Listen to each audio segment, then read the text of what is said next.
అమ్మ అటెళ్ళమ్మా, నువ్వు అటెళ్ళి మాట్లాడమేటి వద్దమ్మా, అటెళ్ళి మాట్లాడమ్మా. అమ్మ అటెళ్ళి మాట్లాడు, బాగుంటావమ్మా.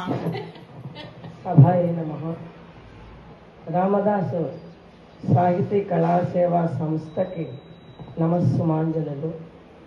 సాహిత్య సంగ్రామం అనేటటువంటి వారధిని కవులకు కవయిత్రులకు ఏర్పాటు చేసినటువంటి రామదూత వారు నిజంగానే సాహిత్య వారధిని మనకందరికీ కూడా ఇక్కడ ఏర్పాటు చేయటం చాలా విశేషం.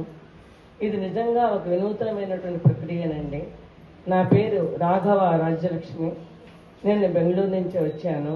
ముందు కూడా అరవింద గారి నేతృత్వంలో గుర్రం జాషువా గారి మీద కవి సమ్మేళనంలో పాల్గొన్నాను.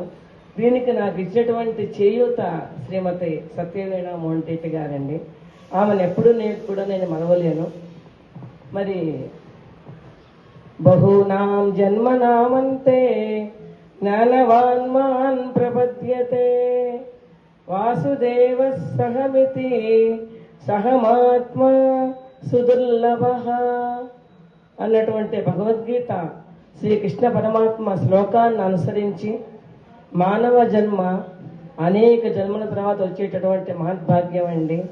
అటువంటి మనిషి గురించి రాయమనటం ఇవాళ సాహితీ సంగ్రామం చేసుకున్నటువంటి గొప్ప అదృష్టం అండి. ఆ మనిషి గురించి ఎంత రాసినా కూడా తక్కువే.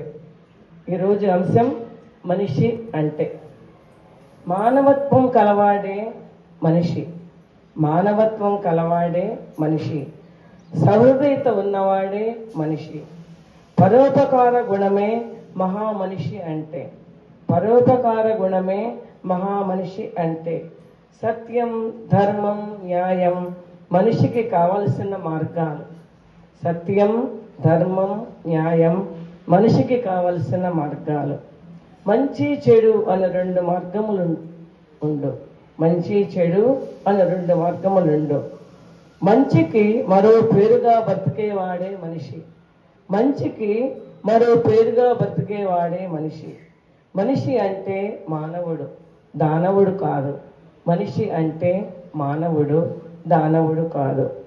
చదువు సంధ్యలున్న వారే అజ్ఞానంగా ప్రవర్తిస్తుంటే, చదువు సంధ్యలున్న వారే అజ్ఞానంగా ప్రవర్తిస్తుంటే మనిషి అంటే ఆలోచన విధానం.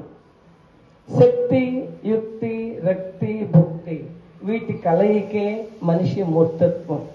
వీటి కలయికే మూర్తి భావ స్వరూపం మనిషి. మనిషి అంటే మట్టి బొమ్మ కాదు. మనిషి అంటే మట్టి బొమ్మ కాదు. బ్రహ్మ సృష్టించిన సృజనాత్మకం. బ్రహ్మ సృష్టించిన సృజనాత్మకం. కొద్దిగా వాయిస్ తేడా వచ్చిందండి, జలుబు చేసింది, అన్యదా భావించద్దు. సృజనాత్మక చైతన్యమే మనిషి అంటే. మనందరం మనిషిగా బ్రతికే ఆలోచన చేద్దాం. ప్రీతి లేని బ్రతుకు కాదు. సాటి మనిషిని ప్రీతితో గౌరవిద్దాం, ప్రేమిద్దాం. మనిషిలో దానవత్వాన్ని నశింపచేద్దాం. మనలో మానవత్వాన్ని మేల్కొల్పి మనిషి అంటే ఏమిటో సమాజానికి చాటి చూపిద్దాం, సమాజానికి సేవ చేద్దాం. ధన్యవాదాలండి. నాకు అవకాశం ఇచ్చినటువంటి సాహిత్య సంగ్రామానికి సదా కృతజ్ఞతలు. ధన్యవాదాలు అండి రాజలక్ష్మి గారు. మనిషి అంటే మానవుడు, దానవుడు కాదు అంటూ ఉటంకించారు. సహృదయతను చాటాలి అనేది, మానవత్వం చూపాలి అనేది వీరి కవితలో రాశారు, మీరు మనకు వినిపించారు. చాలా చాలా ధన్యవాదాలండి. ఈ ఆవృతం పూర్తయింది. ఇప్పుడు